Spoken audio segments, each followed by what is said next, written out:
Segunda carta de Paulo a Timóteo, capítulo 2, versículos 1 a 7. Eu tenho uma palavra tremenda aos nossos corações essa manhã. Tenho certeza que Deus vai falar de um modo extraordinário no nosso coração. É palavra daquela que queima, que arde no nosso peito. Eu sei que Deus vai falar de um modo extraordinário com a gente aqui hoje. Não perca a sua atenção por absolutamente nada aqui essa manhã. Amém, irmãos? Porque o que Deus vai tratar conosco aqui hoje é muito forte. Eu tenho certeza que vai ficar marcado no nosso coração. Eu creio que Deus tem algo assim extraordinário com essa igreja, nessa cidade. Porque o que Deus está colocando, projetando, fazendo aqui, irmãos, é muito grande. Então, não perca a chance de participar desse momento na história de Deus aqui na cidade. Entre de cabeça, mergulhe nisso, porque o que Deus está fazendo é muito grande e eu tenho certeza que isso vai deixar marcas na história daqueles que se envolverem de verdade de coração. Amém, irmãos? Segunda carta de Paulo a Timóteo, capítulo 2. Irmãos, esse texto é um texto assim para mexer com as fibras da nossa alma. Antes de ler o texto, eu quero te colocar na cena, para você poder entender isso aqui. Imagina Paulo preso. Quem já foi em Israel sabe como é isso, em Roma e tal. Imagina Paulo preso, últimos dias da vida. Paulo pede lá um papiro, tinta, e ele faz o último grande ato de mentoria da vida dele. Paulo está preso, está no final da vida, e ele pensa, eu tenho que deixar um legado para a posteridade, e eu já estou deixando um menino que eu sei que é bom, Timóteo, eu tenho investido nele. Ele é complicado, ele tem algumas doenças, ele é fruto de um lar dividido, mas eu aposto nesse menino. E eu vou escrever uma carta para ele, mais uma. E é o final da vida, então eu vou colocar para ele aquilo que é fundamental. Imagine um gênio como Paulo, no último ato literário da sua vida, e ele resolve colocar esse texto, quando você já não precisa mais provar nada para ninguém, quando você já pode simplesmente escrever aquilo que vem do teu coração. À medida que o tempo vai passando e a gente vai ficando experiente, para não dizer velho, né? A gente vai aprendendo a falar direto, a falar o mais simples. Eu me lembro quando saí do seminário, eu achava que eu era o novo Lutero. E a gente sai achando que pode mudar a igreja, o mundo e tal. O tempo passa, a gente ficou com a vergonha das primeiras coisas que fez. E a gente aprende que a verdade habita na simplicidade, a coisa mais simples do mundo. Às vezes, sentar com o irmão, tomar um café, dar um abraço, não falar nada, é mais teológico do que um compêndio de teologia sistemática. A beleza habita na simplicidade. Então, imagine Paulo, velho, doente, cansado, oprimido pelo sistema. Paulo não faz uma lista pedindo para Deus ter misericórdia, cortar a cabeça de todo mundo e sair vingando o servo dele, nada disso. Ele pensa em Timóteo, é lindo isso, mentoria, final da vida, mas ele sabe, é muito maior do que eu, o ministério, o reino, eu acabo, ele permanece, e o menino que está vindo aí vai levar esse negócio à frente. Aí ele senta e diz isso, tu, porém, que frase é essa frase, irmãos? Essa frase é tão espetacular que John Stott escreveu um livro com o tema desta frase, tu, porém. Ele diz assim, Paulo faz um apanhado de coisas que o obreiro não deve fazer, que o mundo faz. Aí ele fala, vira para Timóteo e fala, Timóteo, sabe esse monte de coisa ruim? Você não é assim. Guarde o que Deus vai falar para você aqui essa manhã. O mundo pode ser do jeito que for, as outras igrejas podem fazer o que quiser, você não. Tu, porém, meu filho, olha que lindo, fortifica-te na graça que há em Cristo Jesus. O que ouviste de mim, diante de muitas testemunhas, transmite a homens fiéis e aptos para também ensinarem aos outros. Olha o que Paulo está dizendo, Timóteo, você ouviu um negócio de mim, transmite para outros, para que eles também transmitam a outros. Ou seja, não pare o fluxo da graça, Timóteo. Enquanto eu estava aqui, a coisa ficou em movimento, eu passei para você, passa para outros. Graças a Deus que ele investiu em Timóteo, Porque ele foi passando, passou para alguém. Alguém nesse Brasil veio para cá, passou para vocês. Não parem o fluxo da graça aqui. Tem que continuar. Isso tem que atingir mais vidas, isso tem que atingir mais gente. O fluxo da graça não para. Homens caem, a graça permanece. Sistemas entram em ruínas, a graça permanece. Falsas mensagens somem, a graça permanece. Vai permanecer. Olha que lindo o versículo 3. Sofre comigo como bom soldado de Cristo Jesus. Nenhum soldado em serviço se envolve com assuntos da vida civil, pois deseja agradar aquele que o alistou para a guerra. E se um atleta competir nos jogos públicos, não será coroado se não cumprir o regulamento. O agricultor que trabalha deve ser o primeiro a se beneficiar dos frutos colhidos. Medita no que eu estou te dizendo, pois o Senhor vai te fazer entender tudo. Amém. Pode sentar. Que coisa maravilhosa é isso. Que coisa extraordinária é isso. Eu queria essa manhã, nesse tempo que nós temos aqui, fazer um pequeno mergulho em tudo isso que a gente leu, em tudo isso que a gente aprendeu. Mas o ponto que eu quero enfocar aqui hoje é a vida espiritual do ministro, do líder, do obreiro, do mentor. É muito importante o que a gente vai dizer aqui. Essa segunda carta de Paulo a Timóteo é um texto extraordinário, porque é um texto marcado pela urgência dos últimos escritos. É Paulo pensando assim, eu sei que o meu tempo chegou, eu sei que já foi, eu combati o bom combate, eu dei tudo de mim. Eu lembro de uma escritora que disse assim, Deus, olha que oração, eu quero chegar na tua presença, naquele dia, com as mãos vazias. Eu assustei quando eu li. Aí quando eu virei a página, ela terminava o pensamento dizendo assim, porque eu quero chegar diante do Senhor aos prantos, dizendo, está vendo, Senhor? Todo o talento que o Senhor me deu, eu gastei tudo, não sobrou nada. Eu cheguei aqui, mas eu gastei tudo. Tudo que o Senhor me deu, eu usei, tudo. Paulo é isso. Paulo chega no final da vida dizendo, Deus, eu gastei tudo. Aí ele olha para Timóteo e fala, agora é com você. É você quem vai fazer. É você quem está no sistema, é você quem não vai deixar o fluxo da graça parar. É você quem vai investir em outras pessoas.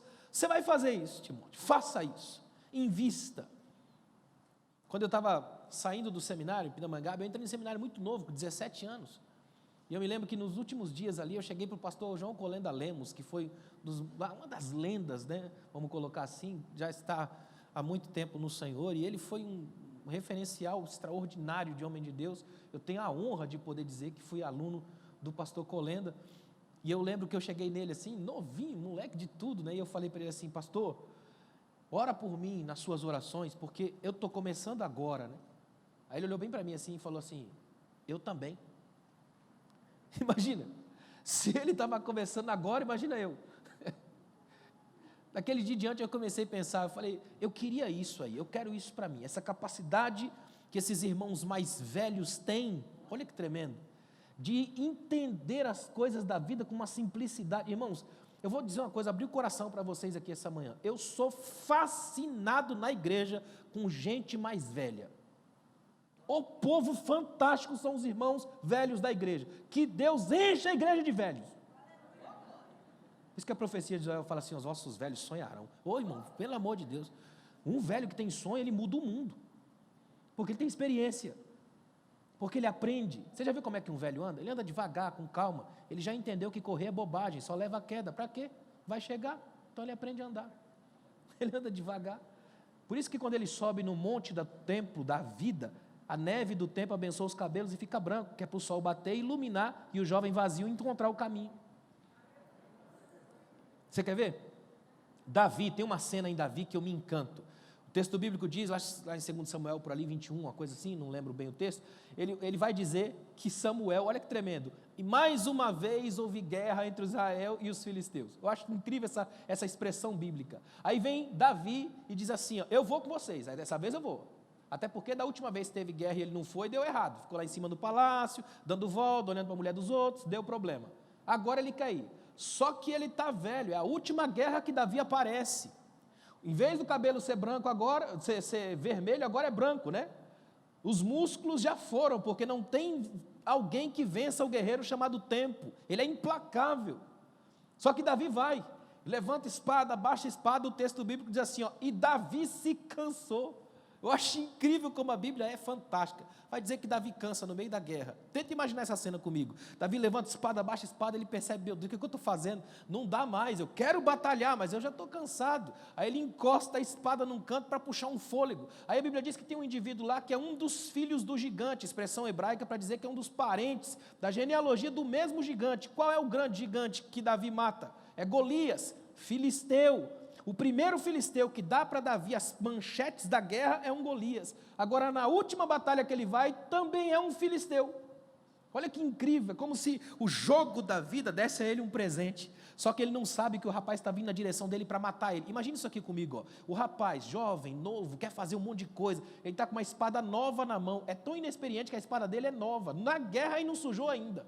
Ele está com a espada na mão. Aí ele olha Davi de longe, vê Davi cansado, segurando, puxando um fôlego. Aí ele fala, hoje é meu dia de sorte. Os deuses da guerra conspiram a meu favor. Eles me deram de presente Davi. Eu vou matar o grande Davi. A minha espada vai ser estreada nele. Eu vou entrar para a história. Todo mundo vai cantar sobre mim. E ainda por tabela eu vou vingar o meu parente. Eu estou feito. E ele vai. Só que aí a Bíblia diz que um dos homens que estavam lá, que é um dos valentes de Davi, lá de trás. E aí se você vai lá na história bíblica, você vai ver que Davi chega num lugar chamado Caverna de Adulão. E ele se fez chefe de 400 homens que ninguém queria. E a Bíblia bota a ficha deles: amargurados, abatidos, endividados e oprimidos. Está aí a congregação que ninguém queria, Davi quis. E o número aumentou, chegou a 600 depois. Ninguém queria aqueles caras, só que Davi quis. Vem cá que eu vou cuidar de vocês. Aí a Bíblia diz, enquanto Davi está aqui, ó, cansado, o moleque está vindo louco com fúria e espada nova para matar Davi, do lado de cá, na outra ponta, na outra perspectiva, tem um desses valentes. Ele olha e diz, não vai não. Entra no meio, mata o rapaz. Aí os valentes de Davi se unem em torno dele. Que cena linda. Davi cansado, sem saber o que está acontecendo. Aí os valentes olham para ele e falam assim, ó, nunca mais você vem com a gente para a guerra. Se eles param a frase aí, matam Davi de angústia. Davi não está nem entendendo o que está acontecendo. O menino estirado no chão, a espada nova, os guerreiros em torno dele. Aí eles vêm e dizem assim, ó, para que não apagues a lâmpada de Israel. Olha que coisa linda. Eles dizem para Davi, Davi, coloca na tua cabeça que você não é mais um guerreiro, mas você é uma lâmpada, você não foi rebaixado, foi promovido. Deus tirou a espada da tua mão para acender a chama na gente. Então se você brilhar lá, a gente bate aqui, relaxa, fica brilhando lá que a gente vai vencendo aqui. Volta para Israel e brilha. Aí, irmão, daí para frente Davi escreve salmos extraordinários. E quanto mais ele brilha, mais Israel vence. O que Deus está dizendo para a gente aqui essa manhã? Vamos fazer uma aliança entre novos e velhos aqui, ó. Porque cada velho que estiver nessa igreja vai ser uma lâmpada brilhando, para que cada jovem que esteja aqui saia vencendo. É unir as duas etapas. Toda vez que você encontrar uma cabecinha branca na igreja, agradeça a Deus, tem uma lâmpada acesa ainda aqui, ó. É por isso que eu não tropecei, não caí, ainda estou andando na estrada, porque Deus está abençoando gente, deixando luzes acesas aqui hoje. Amém? Interessante que quando você olha para esse texto que nós lemos, 2 Timóteo, a carta de Paulo a Timóteo, todas elas no caso, né? É incrível como ela termina assim, naquele tom dolorido. Quando você olha para a carta de Paulo, você vê que Paulo pensando assim, é uma carta complicada. O primeiro capítulo, quer ver? O primeiro capítulo de 2 Timóteo, ele termina, capítulo 1, versículo 18, ele fala, olha, o Senhor lhe conceda, naquele dia obtenha misericórdia diante do Senhor, e bem sabes quanto serviço ele prestou em Éfeso. Ele começa a falar dos companheiros dele, Onesíforo, gente que está andando com ele, tem um tom meio dolorido, um tom pela generalização de deserções, que os cristãos da província da Ásia estavam experimentando, com exceção dessa família de Onesíforo. Aí Paulo vem e começa a pensar assim, ó, muita gente está saindo fora, muita gente está se dobrando ao Deus desse século, o império está ganhando muita gente, a situação está ficando crítica, mas você, Timóteo, ele vem e coloca assim, ó, um tom paternal, tu, porém, meu filho, eu te gerei nas minhas dores e nos meus ministérios, eu te gerei no caminho da missão, eu fiz você ser meu menino na fé, trabalhei em você. Tem uma coisa que eu queria muito pontuar aqui essa manhã, que Deus coloque no seu coração a capacidade de gerar filhos espirituais no ministério. Que você não seja um estéril, ou pior ainda, matando a espiritualidade de outros ao seu redor. Que você seja um líder, uma líder capaz de gerar filhos ministeriais. Olha que tremendo que é isso. Poder dizer assim, eu quero olhar para trás, ajustar o retrovisor do ministério da minha vida e dizer, eu deixei um monte de homens e mulheres que estão fazendo, eu posso sair de cena, porque outros vão fazer, eles estão entrando aí, ó. Não deixei meu nome na igreja, mas o nome dele, porque o dele vale mais do que o meu. Paulo escreve num tom paternal, tu meu filho, ele confia a Timóteo uma das tarefas fundamentais da causa de Cristo, produzir mestres. Ele está dizendo assim, Timóteo, eu quero que você ensine a outros. E sabe por quê? Olha que tremendo. Porque eu ensinei para você, porque outros ensinaram para mim. É mestre gerando mestre. O que significa isso? Paulo está dizendo, eu não vou gerar em você algo além da minha própria natureza. Pastores geram pastores, mestres geram mestres, administradores geram administradores, músicos geram músicos. Sabe o que é isso aqui? Ó? Leroy Hines escreveu o seguinte, por que você acha que não havia matadores de gigantes no exército de Saul? Aí ele mesmo vai dizer, ó, uma razão, estou certo, foi que o próprio Saul não era um deles. No entanto, sob a liderança de Davi, houve inúmeros matadores de gigantes no exército de Israel. Por quê? Porque Davi era um deles. Aí ele termina dizendo, isso ilustra um princípio tremendo de liderança espiritual que está em toda a Bíblia. É preciso um líder para fazer outro. Olha que tremendo. Ou seja, você faz alguém. Você quer ver uma coisa que é interessante? Nessas viagens toda pela vida, e quem viaja aí sabe disso, se tem uma máxima que é verdadeira, é que a igreja é a cara do pastor. Eu nunca vi um negócio tão certo quanto esse. Se você vai numa igreja que o pastor é gente boa, é agradável, conversa, a igreja é do mesmo jeito. O pessoal te recebe, te abraça. Agora vai numa igreja que o pastor é chato. O povo é chato. Pior que xiita. Quando você vai numa igreja que o pastor lê, o povo come livro. Quando você vai numa igreja que o pastor finge que lê, nem a Bíblia o povo lê. Quando você vai numa igreja que o pastor é todo fechadão, sério, irmão, você tem a sensação de estar entrando numa delegacia. O povo olha para você e da parte do Senhor te medindo de cima e embaixo. É um negócio esquisito demais. Se o pastor é daquele que ele é mais próximo, chega com as pessoas, você recebe 500 abraços antes de chegar no púlpito. A igreja reproduz o que ela vê no líder. É lindo isso. É por isso que eu agradeço a Deus aqui hoje. Porque pensa numa igreja que vai dar certo de gestão, porque tem um gestor aqui, ó. Isso é bom demais, viu? A igreja tem esse caráter, ela herda isso. É tipo herança genética espiritual, é fantástico. Por isso que é tão importante que o líder, aquele que está na frente, e aqui isso serve também para os pequenos grupos, todo pequeno grupo que você lidera. É por isso que é tão complicado quando um pequeno grupo tende a ser um contrassenso dentro da própria igreja. Ou seja, quando aquele indivíduo acha que o grupinho dele é melhor, aí ele cria um grupo dentro do grupo, e um grupo dentro do grupo é um parasita, é um corpo estranho e causa doença ao corpo de Cristo. Acima de qualquer coisa, tem que ter uma orientação, uma direção, um caminho, e Paulo está fazendo exatamente isso. Timóteo, eu te gerei, você é meu filho, e eu te gerei como mestre, então gere outros mestres, invista em outras pessoas, e não deixe o fluxo da graça parar, porque o mundo precisa disso que a gente está trazendo até aqui. Esse versículo que nós lemos aqui, esse texto que nós lemos, ele usa 3 figuras na verdade, que devem ser olhadas juntas, o soldado, o atleta e o agricultor. E essa aqui do soldado é uma símile que é decisiva, porque a experiência de Paulo em prisões deu a ele a oportunidade de avaliar muito bem o comportamento de um soldado e extrair lições dessa postura. Eu acho interessante em Filipos, eu sou apaixonado pela carta de Paulo aos Filipenses. Filipos foi uma carta espetacular pela estrutura da cidade. A cidade de Filipos se sentia uma mini Roma, gostava de imitar os efeitos de Roma, as características de Roma. Aí eu acho interessante, é muito interessante isso, que vem Paulo e vai dizendo no final da carta, ele diz assim, ó, os da casa de César vos saúdam. Paulo estava preso pelos pretorianos. Quem eram os pretorianos? A guarda de elite de Roma. Eles não prendiam qualquer um não, só aqueles que davam muito trabalho ao império. E como Paulo era perigosíssimo nas ideias, porque Paulo não era ninguém no sentido físico de expressão, mas a mente era uma usina de ideias do reino. Aí César disse, é melhor deixar esse cara preso com gente boa. Aí chamou os pretorianos, que eram todos soldados altos, fortes, de ombros largos, que recebiam um salário dobrado para não correr o risco de ser corrompido.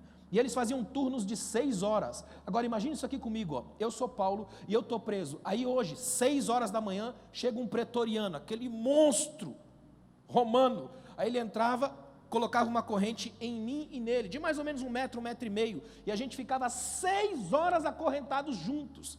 Aí quando dava meio-dia, chegava o outro pretoriano, só trocava de corrente e eu continuava acorrentado a esse cara, mais 6 horas. 6 horas da tarde vinha mais um.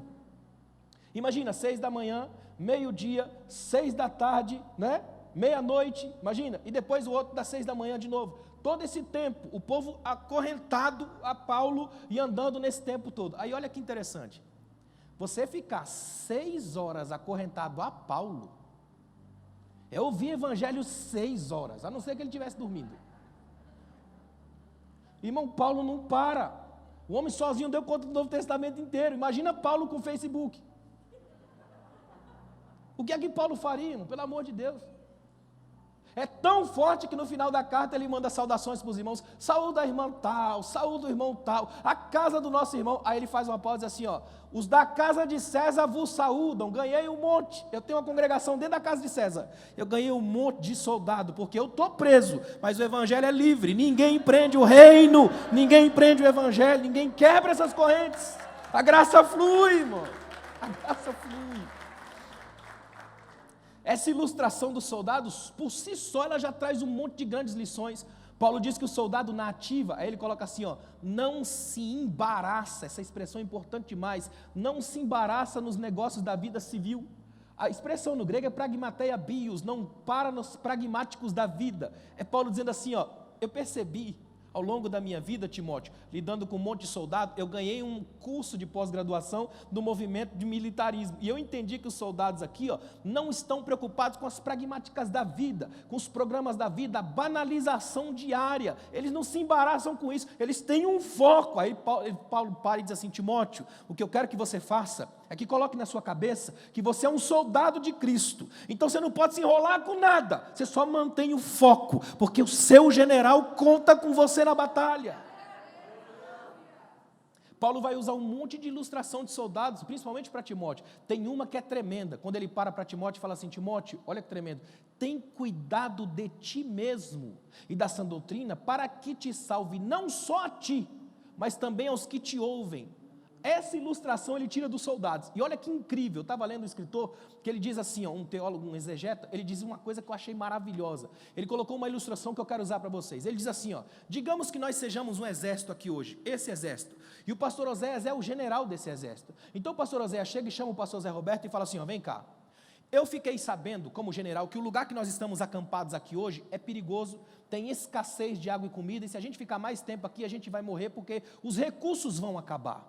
Só que como eu sou general, e eu tenho acesso a informações privilegiadas, a minha equipe de inteligência fez um levantamento da área e descobriu que do lado de lá tem água e comida, só que tem uma mata entre nós e essa nova comida, de modo que ninguém nunca passou por lá. Aí o pastor Oséias chegava, levava o pastor José Roberto na frente da multidão de soldados e dizia, eu estou neste momento te designando como nosso assessor, e você vai até lá, abrindo caminho no meio da mata que ninguém jamais passou, até descobrir um caminho para nos levar até essas provisões. Aí no meio daqui, ó, na frente de todo mundo, ele dizia, mas tem cuidado de ti mesmo. Por quê? Porque ninguém nunca foi lá, então o caminho que você abrir, nós vamos atrás, vamos confiar em você. Eu, seu general, todos os seus companheiros de farda, vamos cegamente na trilha que você criar. Se você trilhar para o mal, a gente morre tudo, mas se você conseguir chegar na comida, você salva a gente tudo. Então,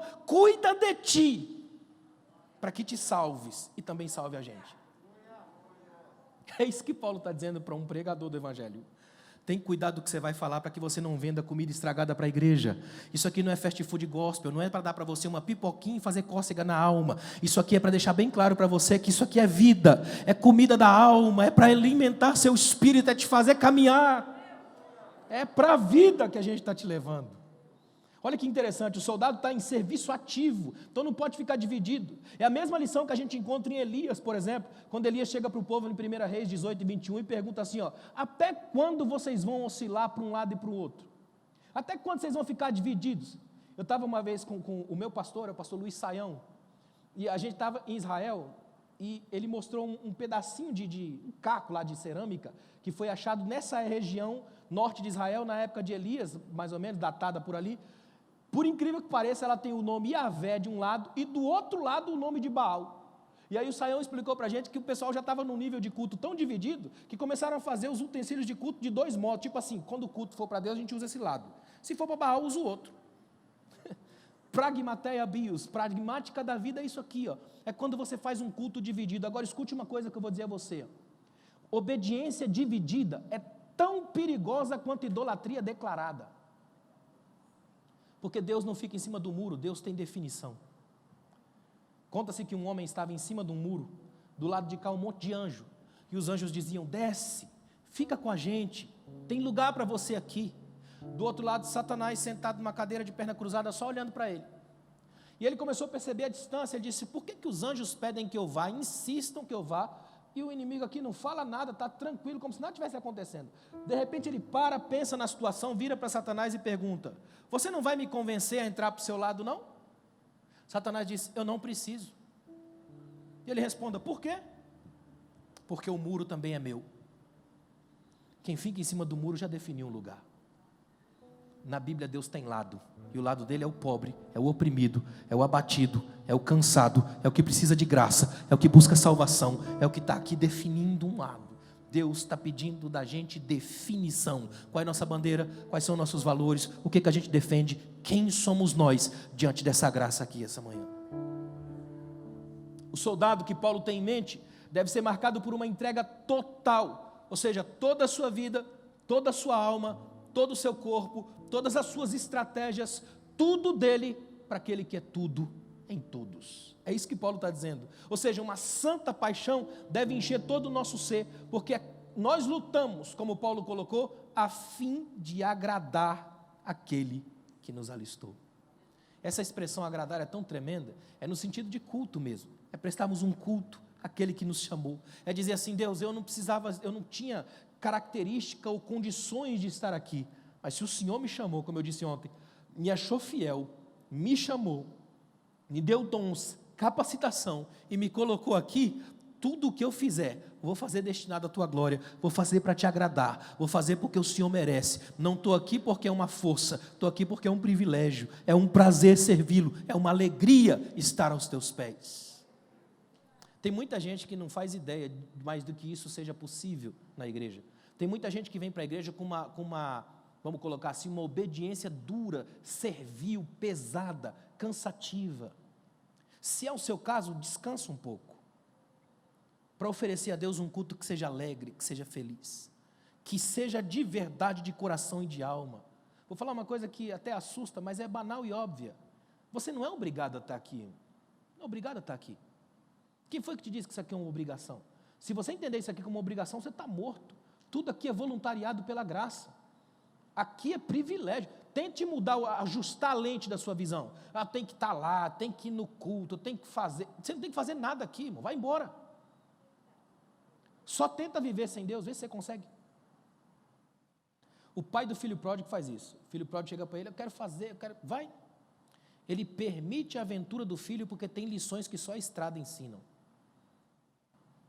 Tem lições que você só aprende na vida. E o problema da vida é que ela não ensina legal, ela ensina na base da violência.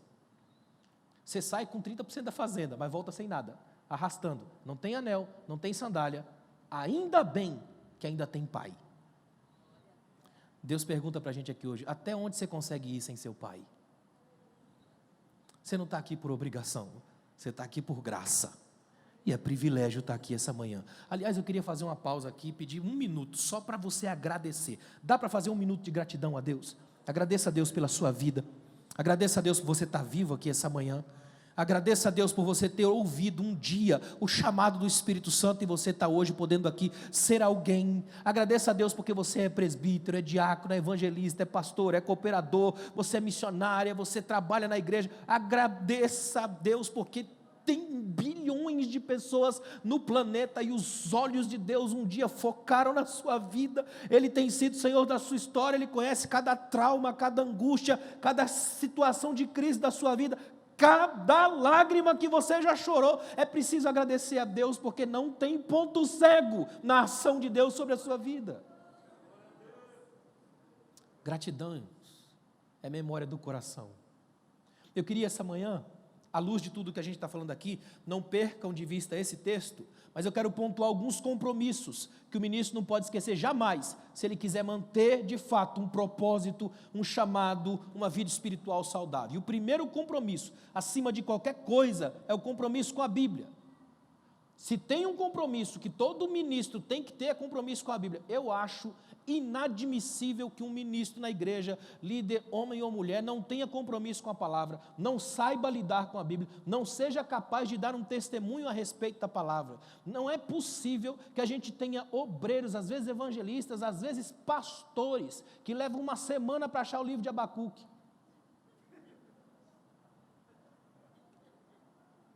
Que fica procurando no Novo Testamento, que não faz ideia do que o texto está dizendo, que inventa, porque fica o tempo todo de marmitex de internet, ele fica copiando esboço de um, esboço de outro, inventa uma coisa, aí ele chega na igreja parecendo um híbrido, ele é um Frankenstein da pregação, ele tem um pouco de cada um, aí ele vem aqui, ele pega, em meia hora de mensagem, ele vai de uma mensagem da teologia católica à teologia do neopentecostal a todo momento, ele inventa um monte de coisa, não tem uma raiz, um fluxo, uma lógica, não sabe absolutamente nada, e nós temos um problema gravíssimo de oratória nos púlpitos de hoje, gente às vezes formada, até nas áreas que precisam dessa, como por exemplo, comunicação, advocacia, esse tipo de coisa, e não sabem falar. É preciso se preocupar com a sua formação. Estude, pelo amor de Deus, forme-se, preocupe-se com o estudo, e eu estou dizendo estudo, não apenas diploma não é nada, é papel na parede. É esforço, aula de verdade. O que adianta você ser formado? Irmão, um cara mandou para mim esses dias uma petição do advogado. A petição do advogado, açúcar com 2 S's. Isso dá um negócio, irmão. Quando o irmão bem simples da igreja, que não teve acesso à educação, comete um erro desse, passa, tranquilo, não tem crise alguma. Mas o indivíduo que é formado, que adora ser chamado de doutor, que acha que é a 4ª pessoa da Trindade, que o céu sem ele não vai ter graça, que é um JJ, o Jeová Júnior, pelo amor de Deus, irmão. Quando é que a gente vai aprender de verdade, estudar, ler? Vou fazer uma pausa aqui, olha para mim aqui, pelo amor de Deus. Se você é obreiro, é líder, eu não vou nem falar cristão, líder, vamos fazer o recorte, líder, e você não gosta de ler, tem alguma coisa muito errada com você, mas muito errado, muito. Porque se Deus se revelou a nós, através de um livro, 66, no mínimo Ele quer que você leia. Se Ele não quisesse, Ele se revelava via Twitter, #toindo. Pelo amor de Deus, Ele quer que você leia, irmão. Sabe aquele que a gente fala, eu não leio nada, só a palavra, além de mentiroso, é corrupto. Porque quem lê de tudo, irmão, quem gosta de ler, lê tudo, bula de remédio, revista. Quem não lê, dá mentira, disfarça, finge que lê. Pelo amor de Deus, está mais do que na hora da igreja voltar a ser uma comunidade extraordinária de leitores, de gente que lê o texto, que fala bem, que explica bem, o mundo olhar para nós e falar, que lugar é esse? Esse povo que virou o mundo de cabeça para baixo, que fala bem, explica bem, lê bem, atinge o mundo com uma palavra verdadeira. O tempo é outro, irmão, a história é outra, nós estamos em outra época. Fala a verdade, já viu aqueles casos de indivíduo que chega aqui e fica assim, ele não sabe o que fazer, ele fica, porque o Senhor é meu pastor, nada me faltará. E digo mais, nada me faltará, porque o Senhor é meu pastor. E Ele é meu pastor, então nada me... Meia hora. Deus pode falar nisso? Claro que pode, mudar o mundo. Só que nesse caso a questão não é com Deus, é com o indivíduo que não sabe o que fazer e nem quem é o pastor dele.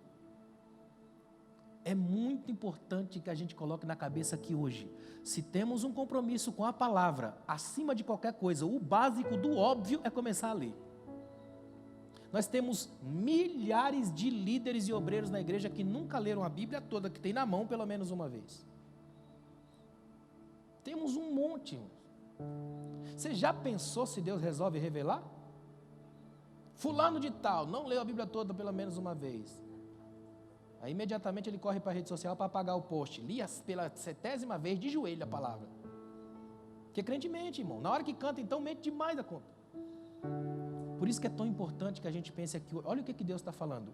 Primeiro grande compromisso que a gente tem com Deus, para ter uma vida espiritual frutífera, saudável, é o compromisso com a palavra. Mas esse compromisso com a palavra nasce da leitura dela. Não dá para ter compromisso com a Bíblia sem ler. Não adianta nada eu chegar na sua casa lá e falar, pastor, eu vou te mostrar aqui a minha biblioteca, eu tenho coleção de Bíblia. Eu tenho a Bíblia, a primeira Bíblia que Paulo escreveu para Timóteo. Não adianta, irmão. Se você não ler, é fazer curso de mergulho e nunca saber nadar. Não é? Tem gente que não faz ideia do que é isso. Spurgeon, com toda a sua capacidade, escreveu para os irmãos, os obreiros daquela época, imagina hoje. Ele disse assim, ó, existe tanto pó na capa de vossas Bíblias, denunciando o não uso, que já é possível escrever condenação com o próprio dedo. Paulo enfatiza aqui essas palavras que ele disse a Timóteo: o ensino das Escrituras tem que ser transmitido a outros, é o fluxo da graça, recebemos de Deus, transmitimos a outros e assim por diante. Um ministro que não tem compromisso com a Bíblia vai fatalmente ter compromissos com outras fontes, e sem Bíblia condenamos o povo ao achismo, às heresias. Por que tanta heresia hoje invade os púlpitos? Por que qualquer um hoje sobe no púlpito e prega? Porque já não temos no próprio povo a ânsia de que o que vem para o púlpito seja de Bíblia. Então qualquer um serve. O indivíduo chega aqui, conta piada o tempo todo, faz o povo sorrir, inventa um monte de coisinha, conta uma história aqui, outra história lá, e o povo vai para casa. Que maravilha, que legal. Isso não é Bíblia, irmão. A Bíblia genuína às vezes te detona. Você sai do culto todo arrebentado, mas sai igual Jacó, mancando, mas com a vida mudada para o resto da história. A palavra de Deus não é para te fazer massagem, é para te entregar uma mensagem, e ela muda a história da sua vida.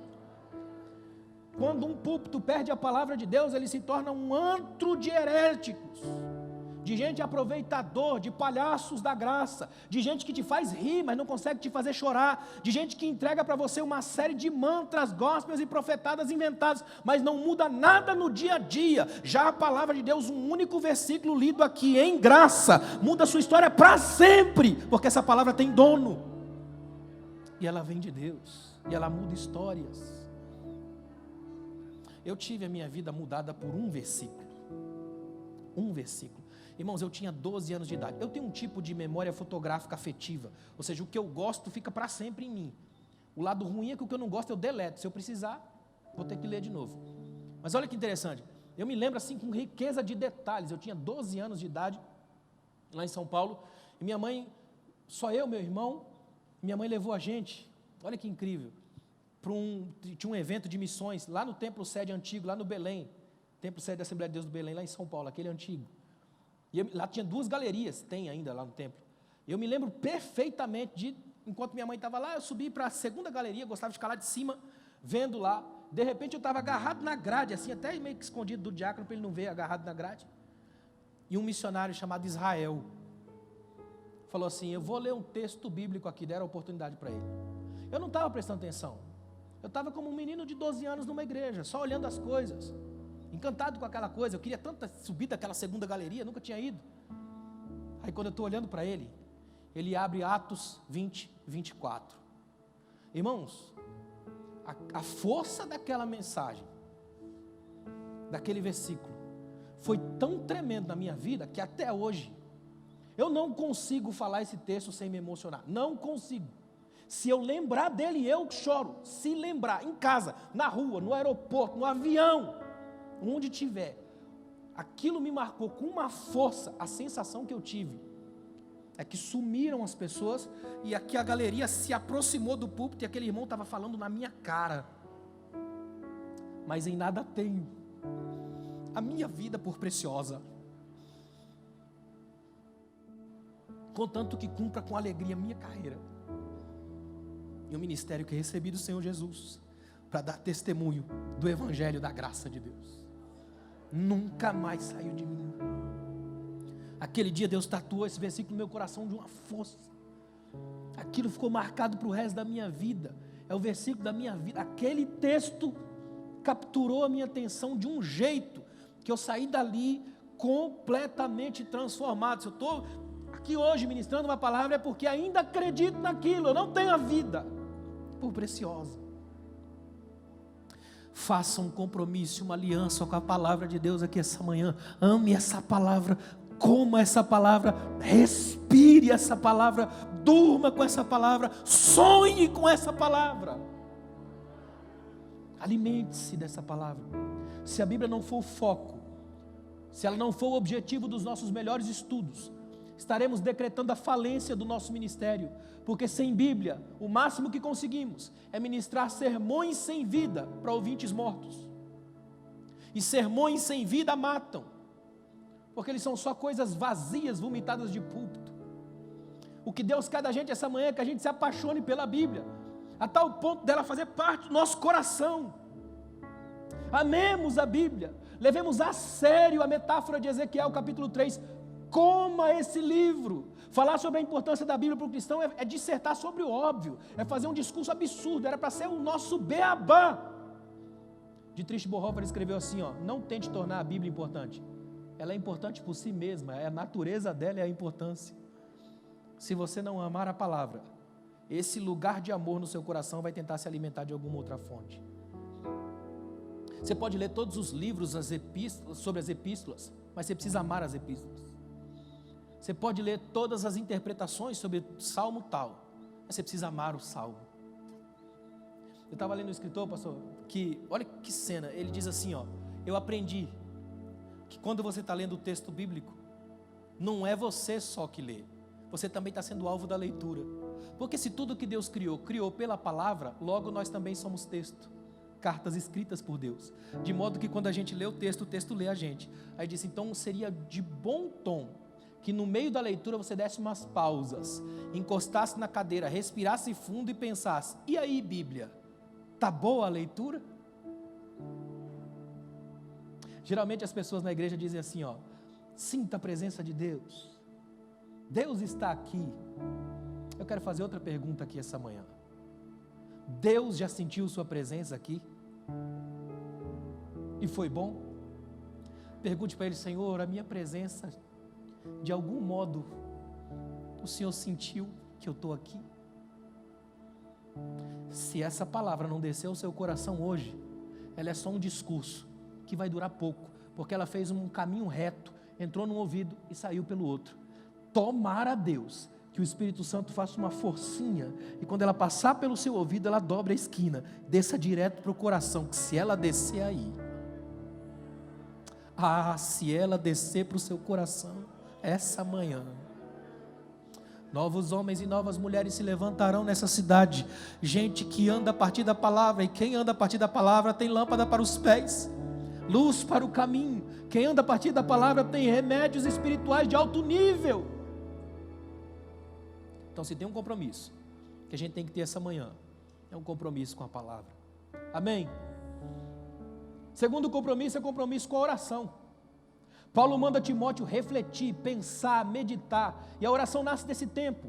Eu chamo a oração de benditas pausas. Olha para mim, oração não é negociação, é relacionamento. Por isso que nós somos uma igreja que ora errado, a gente negocia, não relaciona. Oração é gastar tempo com Deus, presença. Perguntaram uma vez para Teresa de Ávila, o que a senhora diz a Deus quando ora? Ela disse, nada, eu só escuto. A pessoa disse, tremendo, e o que ele fala? Nada, ele só me escuta. É troca de presença.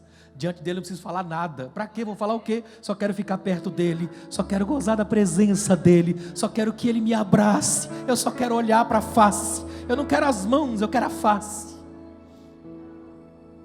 Olha que coisa tremenda. A gente vive na sociedade da pressa, um tempo de Martas, escravos da correria em torno do nada, prisioneiros do vazio. Esse tempo para refletir, para orar, pode nos libertar das garras da superficialidade, que é o mal dessa era. Isso nos liberta de correr atrás do vento, como diz Eclesiastes, de ficar nessa correria maluca. É um tempo. Filipenses escreveu assim, o mundo de hoje nos educa a sermos deuses. Peça, faça o que você quiser, você pode. É o slogan mundial da Nike, just do it, faça. Menos na oração. A oração humilha seu ego.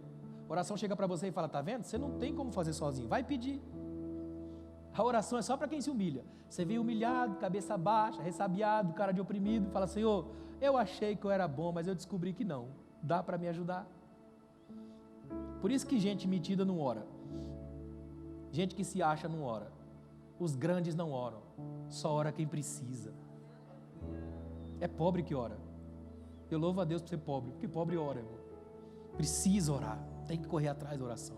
Conversa, relacionamento com Deus. Você quer ver uma coisa tremenda? Olha que incrível. Oração, eu coloquei aqui, vou lembrar vocês que tudo que eu estou colocando aqui é um resumo do que está naquele livro lá, da prática ministerial. Olha que tremendo. A oração é a linguagem de Deus. É o idioma do Espírito. A tragédia da igreja contemporânea está no elevado número de ministros que não têm essa relação, porque eles vivem de uma mudez espiritual crônica, não conversam com Deus, não gastam tempo com Deus, as conversas santas, a troca de ideia com o Espírito Santo, essa coisa de estar com Deus. Meu filho tem 16 anos, e um dia eu estava ministrando numa igreja, estava ele e minha esposa ali, e eu falei sobre isso, a lógica lá do tema, né, que era ministério, era a questão da oração.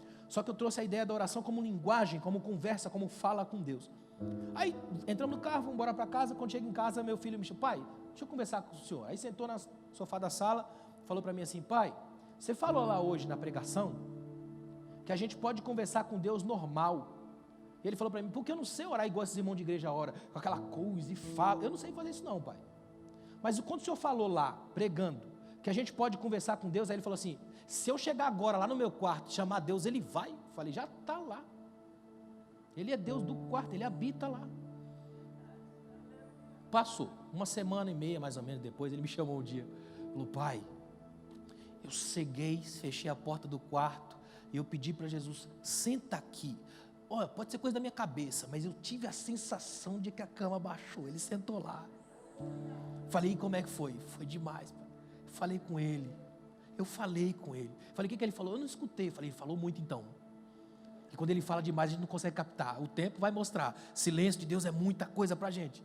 Eu fui conversando com ele, falei: olha, sabe o que você experimentou agora? Você experimentou uma janela de eternidade no meio do tempo. É Deus dizendo para você assim: ó, você é tão importante para mim, que eu vou entrar no seu quarto, sentar na sua cama e vamos trocar ideia. Vou falar, você não vai entender nada, mas relaxa que a vida vai te ensinar.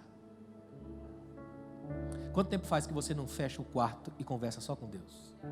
Tem crente que é guerreiro da oração na igreja, mas não sabe o que é isso no quarto da casa. Você sabia que os melhores lugares para orar são esses? Quarto de casa, do chuveiro, quando você está detonado, exposto e vulnerável.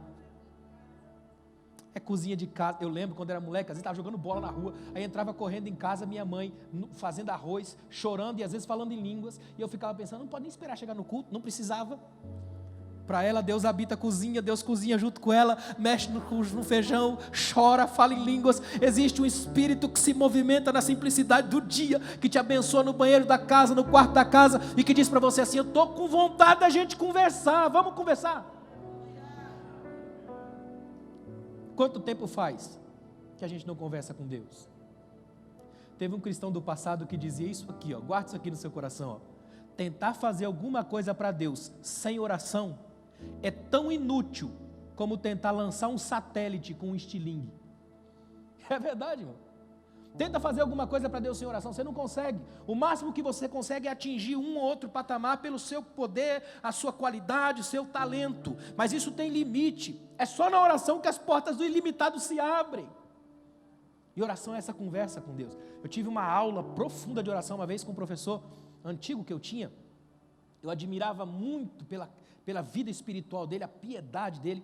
E um dia, a gente lá no seminário, ele convidou a gente para um momento que tinha num lugar no seminário chamado sala de oração. Aquele dia eu vibrei, eu falei assim: nossa, maravilha, né? Vou encostar com o pastor e vou escutar a oração dele, vou aprender como é que ele ora, vou fazer igual depois. Irmão, a gente sentou, a sala de oração é o seguinte: uma sala com os bancos quase que embutidos na parede, só para você ajoelhar, o espaço do meio vazio, para quem quisesse orar andando. Aí eu vi que ele só sentou num canto e ficou. Aí eu sentei do lado, porque a minha cabeça estava em modo anotação. Vou anotar tudo, vou aprender como é que ele ora. Sem brincadeira, foi umas 2 horas mais ou menos, ele só assim, ó, calado, quieto, e ele ficava assim, ó: amém, tá bom, Senhor. E eu fiquei, pensa numa frustração. Falei: que oração mais chata, não sai nada daí, não conversa. ainda tinha aquela visão herdada da igreja de que oração é uma coisa que tem conteúdo físico, que ela não passou do teto, como se esse teto fosse empecilho para qualquer oração. Ainda tem crente que pensa nisso, como se ela fosse uma coisa de isopor, que ela vai bater aí e voltar para você. Aí um dia, eu chamei ele no canto, falei para ele, contei, tipo assim, confissão de pecado. Falei, pastor, aquele dia lá, professor, a gente da oração, o senhor lembra da oração? Lembro, tal, foi bom, né? Falei, mais ou menos. Aí ele olhou, por que mais ou menos? Falei, porque eu fui lá para aprender, eu queria aprender com o senhor como que ora. Eu admiro a sua postura, eu queria aprender com o senhor como que ora. Eu tinha 18 anos, podia errar à vontade, agora não pode mais não, mas naquela época podia.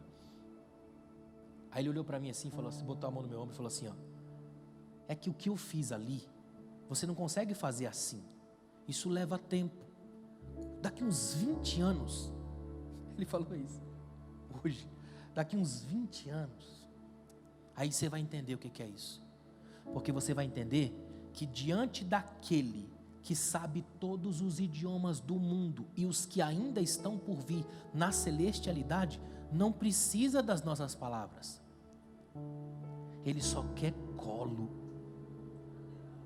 Nunca mais eu esqueci disso.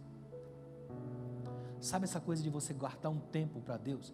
Vamos fazer um compromisso aqui, ó. Pega um dia dessa semana, qualquer um, tira um tempo, não precisa ser 1 hora, 2 horas, tira um tempo, entra em qualquer lugar, porta fechada, se você tiver um quarto fechado, melhor ainda, fica lá quietinho, tente ouvir Deus. Eu te garanto que sua vida nunca mais vai ser a mesma. Pobre do obreiro que nunca teve uma experiência só sua com Deus, que se alimenta da testemunhologia de terceiros, do que ouviu falar, que vive apenas como escravo de círculo de oração, achando que as irmãs é que oram mais do que você. Qualquer um pode orar com você. Só faça isso. Você tem coragem de fazer isso? Chama para um quarto fechado, entra lá, e depois eu tenho certeza que você vai dizer, não é que é verdade? Eu senti Deus sentar na cama, eu senti Deus me abraçar e dizer, vem cá minha filha, faz tempo que a gente não conversa, porque orações institucionais são apenas reproduções de dogmas, as orações do íntimo são falas da alma, são conversas do sagrado. Outro compromisso que a gente tem que ter, terceiro, são os compromissos com a verdade da fé, as verdades no plural, compromisso com as verdades da fé. Paulo vai falar nesse texto das coisas que ele ministrou e que precisavam ser passadas a homens fiéis e aptos a ensinar, ou seja, doutrinas da fé, verdades que não podem ser negociadas, verdades que não carecem de inovação, mas de renovação. Escute uma coisa aqui, ó. A nossa igreja não precisa de inovação, ela precisa de renovação. Irmãos, transformação é diferente de reforma. Quer ver, ó? Digamos que o pastor Zé Roberto me chama, eu estou usando ele porque ele é meu amigo e irmão, eu sei que ele permite. Digamos que ele me chama e fala assim, ó, vem aqui no meu apartamento, nós fizemos uma reforma. Primeira coisa que eu vou imaginar, não mudou o apartamento, ele não mudou de lugar, ele vai só me mostrar que ele fez algumas modificações e melhorias, sim ou não? Por exemplo, ele pode dizer assim, ó, a gente queria trocar a cor, aí trocamos a cor. Eu entendo isso, porque eu entendo que reforma é uma alteração temporária daquilo que já estava estragado. Já transformação é mexer na natureza, no alicerce, na estrutura. Ou seja, tem muita gente na igreja querendo reforma, mas não quer transformação. Reforma é voltar à antiga forma. Transforma é ir além das formas. Por isso que na hora que Jesus se transfigura, faz isso na frente dos discípulos, ele vai para além da própria figura e mostra para os discípulos que aquilo que ele mostrava não era nada perto daquilo que eles ainda iam enxergar. Transformação. No versículo 5 do texto que nós lemos, 2 Timóteo 2, versículo 5, Paulo usa a figura do atleta, dando uma ênfase ao comportamento. Ele afirma que o atleta que não competir segundo as normas, não é coroado, não dá para competir burlando as regras. O que é isso aqui? É Paulo apontando porque eu falei ontem, caráter. É Paulo dizendo assim, ó, se tem um compromisso com uma verdade da fé que a gente tem que ter, é que a gente aqui joga limpo, é pelas regras, é aprendendo cada um com os outros. Quando o pastor falou aqui, ó, não há guerra entre nós, o negócio do coral, a paz, é exatamente isso. Ou seja, a nossa luta, se há isso aqui, é para manter isso aqui. Porque às vezes a gente consegue atingir, mas não consegue manter, sabia disso? E é tão importante manter isso. A figura do atleta aqui é sugestiva, tem que conhecer as regras, competir de acordo com elas. Quantos ministros sequer conhecem as doutrinas da fé? O que eles pensam sobre a depravação do homem, a queda, a justificação, a regeneração, o sacrifício vicário de Cristo? Se a gente não conhece as verdades da fé, como é que a gente vai defender ou vai ensiná-las? Pensa por um momento. E eu queria, irmãos, aqui essa manhã, caminhando para o final aqui do que eu tenho para dizer a vocês, uma coisa que é muito importante, e eu fiz questão de deixar isso aqui mais para o final. Paulo vai dizer aqui, nesse texto que nós lemos, ele usa 3 imagens: o soldado, o atleta e o agricultor. Paulo está fazendo uma coisa que é brilhante. Aí eu volto com vocês lá no início, pensa comigo, ele está velho, está preso, sabe que vai morrer, está no final da vida. Aí ele escreve a grande imagem, que foi a imagem mais forte do tempo todo dele até esse momento, o soldado. Ele usa a imagem do atleta, tenta imaginar as Olimpíadas da época, aquela coisa toda. E ele vai e usa a imagem do agricultor, das mãos calejadas. O que Paulo está fazendo? Está pontuando 3 fases no ministério, que qualquer um aqui vai passar se ainda não passou. Muita gente vive a fase do soldado, é alto nível o tempo todo, o soldado está no auge, força, está na guerra, faca no dente, ele vai para cima, ele é tropa de elite, ele arrebenta, e ele tem a companhia dos seus companheiros de farda e do seu general. O objetivo é agradar o seu general, aquele que o alistou para a guerra, ele vai para cima. Esse tempo é bom no ministério. Talvez do ponto de vista desta igreja, enquanto instituição e começo, ela está vivendo isso agora, o tempo do soldado. Estamos indo para cima, avançando o território, ganhando gente, vencendo batalhas. É o que essa igreja está vivendo agora. Só que aí vem Paulo e diz assim, mas vai ter um tempo do atleta. E o tempo do atleta é interessante, multidões. Ele entra no estádio e ele é ovacionado, o povo grita o nome dele, ele vence, ele detona, ele ganha troféus, tem fama. Muita gente no ministério chega nesse nível, todo mundo te conhece, todo mundo sabe o seu nome, todo mundo te dá tapinha nas costas, a igreja cresce, a cidade reverencia a igreja. Mas é fase, e fases passam, ciclos se encerram. Chega a fase do agricultor. Diferente do soldado, do atleta, o agricultor não tem ninguém. Ele acorda de madrugada, junto com os galos cantando. Ele tem que acordar de madrugada, ele tem que ralar sozinho, ele tem que ter um alto nível de fé e de esperança, que essa minúscula semente que ele vai jogar no solo, vai nascer. Só que aí é que está o processo da coisa, tem um milagre aí. A única coisa que esse indivíduo tem que fazer é melhorar a semente, analisar a semente, seletivizar ela, arar o solo, colocar. Daí para frente ele não tem mais nenhuma capacidade, porque depende de Deus, de mandar chuva, de permitir que a semente cresça, porque aí é tudo contra as regras. A semente é bilhões de vezes mais leve que o solo acima dela, e ela está contra a gravidade, mesmo assim ela rompe o solo e nasce, porque o princípio da vida é maior do que qualquer opressão. Então ele tem que crer que Deus vai dar o crescimento. É isso que Paulo está dizendo para nós aqui essa manhã. Tem gente aqui entre nós que é soldado, está detonando, vai para cima, lotado de gente do seu lado. Tem gente aqui entre nós que está no nível do atleta, todo mundo já te reconhece, você é o pastor, está todo mundo dizendo, essa igreja vai para frente, porque esse cara aí é bom, essa irmã é tremendo. Mas eu sei que aqui entre nós há agricultores. Gente que está ralando na madrugada da vida, está sozinho, ninguém te vê, você planta, ninguém dá nada, ninguém sabe, não tem feedback, não tem retorno. Só que Deus é Deus dos 3, as 3 fases Ele está trabalhando. Ele é o general que te chamou como soldado, Ele é o Senhor que organiza o jogo no qual você é o atleta, e Ele também é o Deus que abençoa aquilo que você planta, dá o crescimento da sua semente e te põe de pé aqui hoje só para celebrar. Ele é o Deus quando você tem gente, Ele é Deus quando você não tem ninguém, Ele é Deus quando você tem aplausos, Ele é Deus quando você tem vaias, Ele é Deus quando seu ministério está bombando, Ele é Deus quando seu ministério está destruído, só os cacos. Olha o que Deus está falando para a gente aqui essa manhã. Hoje é uma manhã para Deus sentar você na cadeira aí, fazer uma terapia de alto nível e dizer para você assim, você já foi soldado? Você já brigou, já batalhou, já fez muita coisa, eu sei disso. Você também já foi atleta, a multidão já gritou teu nome e você se arrepiou todo. E talvez hoje você seja só um agricultor, e agricultor daqueles que olham e diz: eu estou descalço, eu estou aqui com a enxada na mão, o dedo, a mão toda cheia de calo, está dolorido, Deus. Aí Deus te diz assim: mas tem um lado bom, no meio desse movimento aqui, ó, entre soldados dificilmente você consegue cantar, é só morte. Entre atletas você não canta, porque você é o motivo do louvor, então é um perigo. Mas quando você é agricultor, aí é tudo só você e eu, intimidade completa, não tem ninguém perto da gente, ninguém para roubar sua atenção, só você, eu e a adoração, só você, eu e o céu, só você, eu e a semente, só você, eu e o fruto. Eu estava lendo a história de um casal de missionários, 50 anos trabalhando no campo missionário. A igreja muda de pastor e o pastor que entrou não tinha o menor coração missionário. A primeira coisa que fez foi cortar o programa missionário da igreja e mandou simplesmente uma mensagem: tira os missionários do campo, tá esse povo de volta, acabou essa época aqui.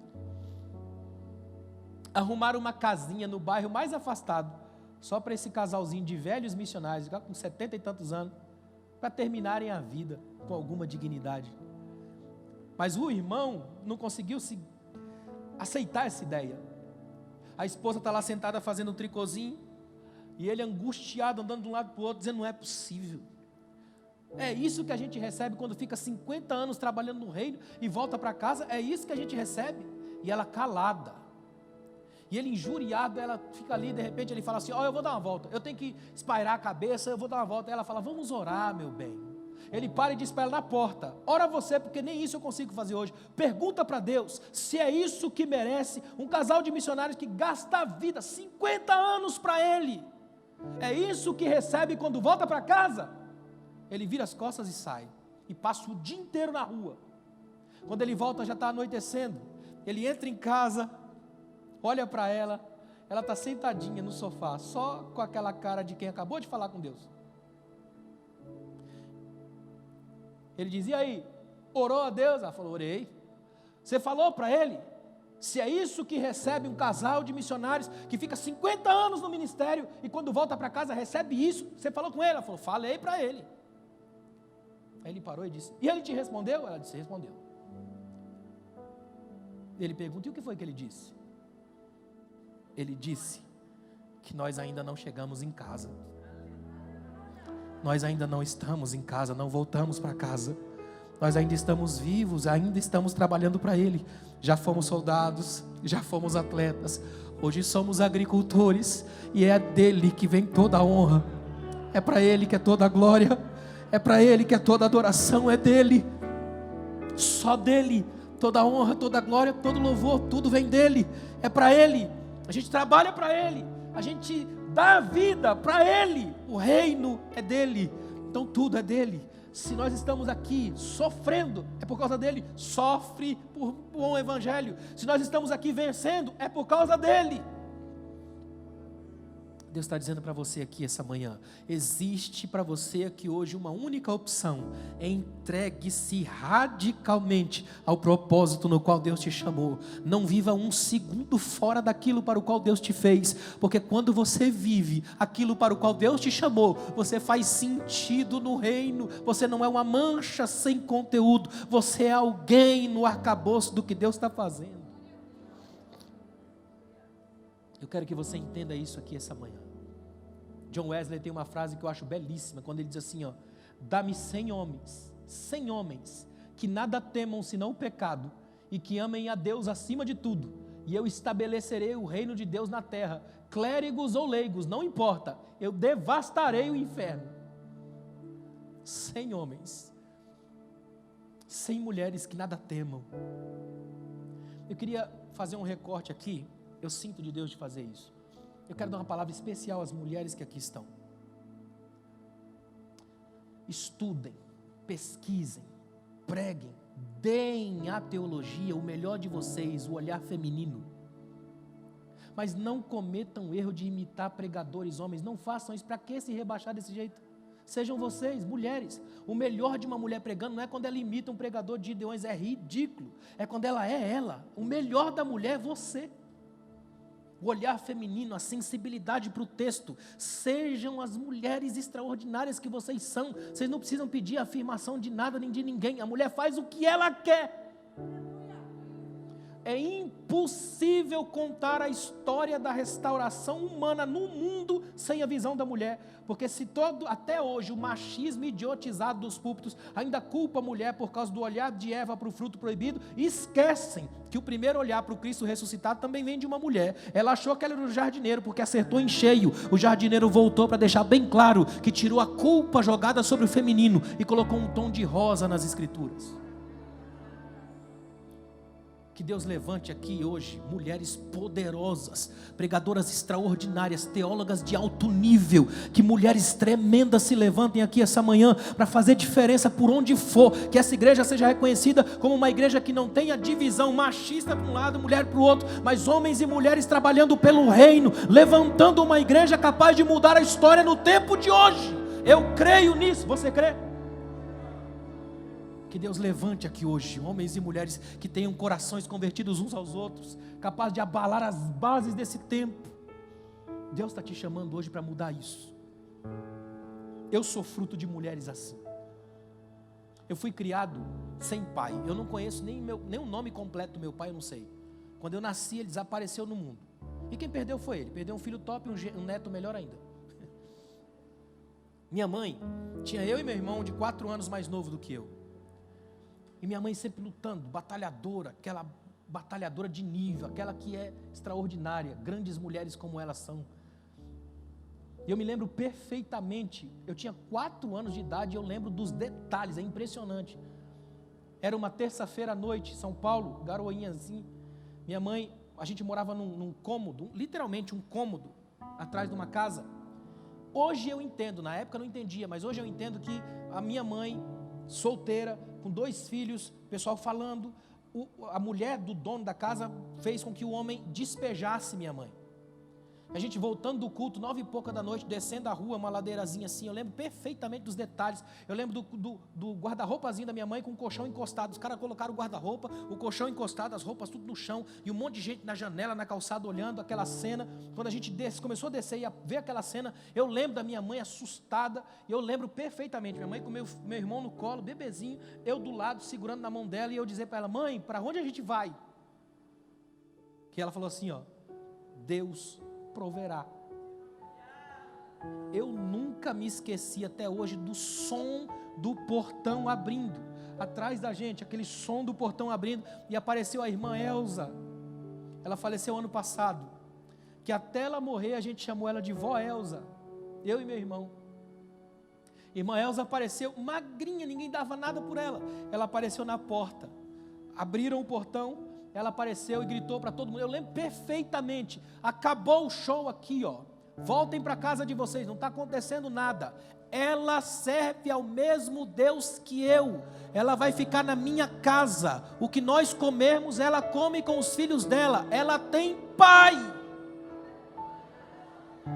Aí a última cena que eu lembro dessa noite é o Otoniel, o filho dela, me colocando aqui em cima. Eu lembro de ver a cabeça dele e a gente entrar para casa. Aí minha mãe conta que a gente ficou 2 anos morando com a avó Elza. O que ela comia, a gente comia, porque ela disse para minha mãe: você só sai daqui quando tiver empregada e com condições de pagar o seu aluguel. A gente ficou 2 anos na casa da avó Elza. Aprendi, cresci com ela, fazia o pão para a gente, o cafezinho, o pão, orava com todos os netos à mesa, incluiu eu e meu irmão como netos dela. Aquele dia ela encarnou a graça e ela me salvou no meio da rua. Se eu estou de pé aqui hoje, é porque a graça vestiu o rosto de uma Elza, e eu estou vivo aqui hoje para glorificar ao Deus que usa a gente para mudar histórias. Que você saia daqui essa manhã sendo a resposta da oração de alguém. Que você saia daqui essa manhã sendo o ministro para o qual Deus te chamou, a ministra para a qual Deus te chamou. Se você acha que essa palavra faz sentido para você, fique de pé aqui agora, eu quero orar com você.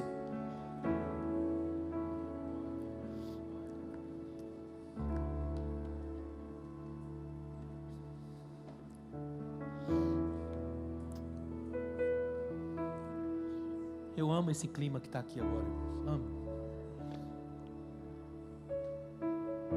Como o Espírito Santo trabalha nesses momentos.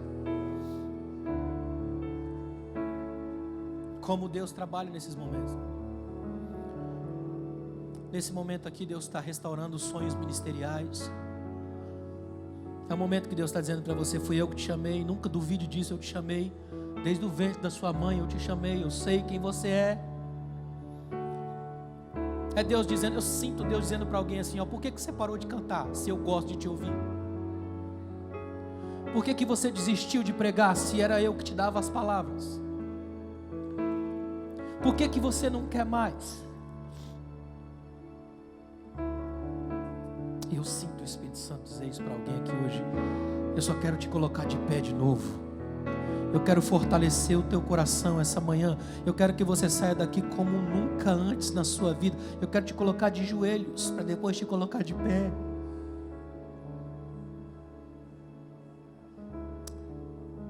Irmão, se você não está sentindo absolutamente nada, procure depois a igreja, porque você está morto. Porque o Espírito de Deus está colocando aqui hoje, aqui, ó, um novo coração nas velhas paredes da sua alma, e Ele vai fazer uma reforma, depois uma estrutura completa, para transformar o seu projeto ministerial. Oh, clima tremendo que Deus está fazendo aqui. A multiforme graça está curando, está restaurando, está devolvendo vida, está colocando novas mensagens. Deus vai colocar novas mensagens no teu coração. Ele vai dar novos hinos para compositores. Ele vai mexer tremendamente a estrutura da sua vida. Ele vai fazer com que você entenda que você não está aqui só porque alguma coisa aconteceu e você caiu de paraquedas. Você está aqui porque Ele te considerou fiel.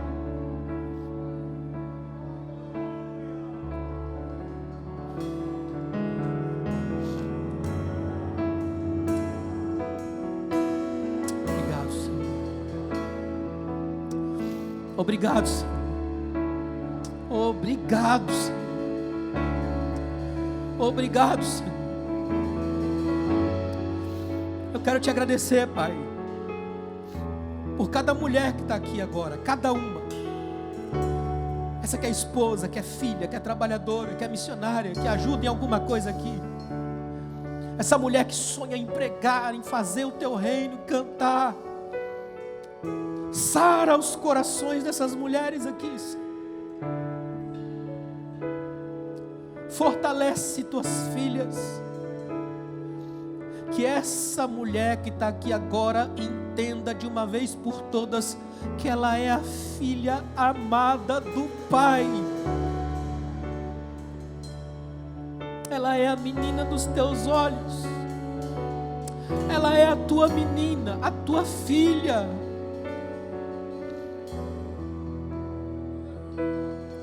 Sara o coração dessa esposa, Pai. Ouve o choro dessa mãe. Opera nos filhos por causa da fé dessa mãe, Pai.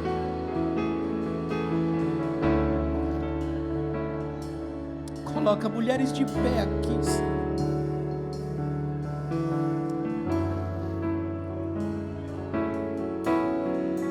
Restaura esses homens aqui essa manhã. Fortalece esse pai, esse marido, esse filho, esse avô que está aqui.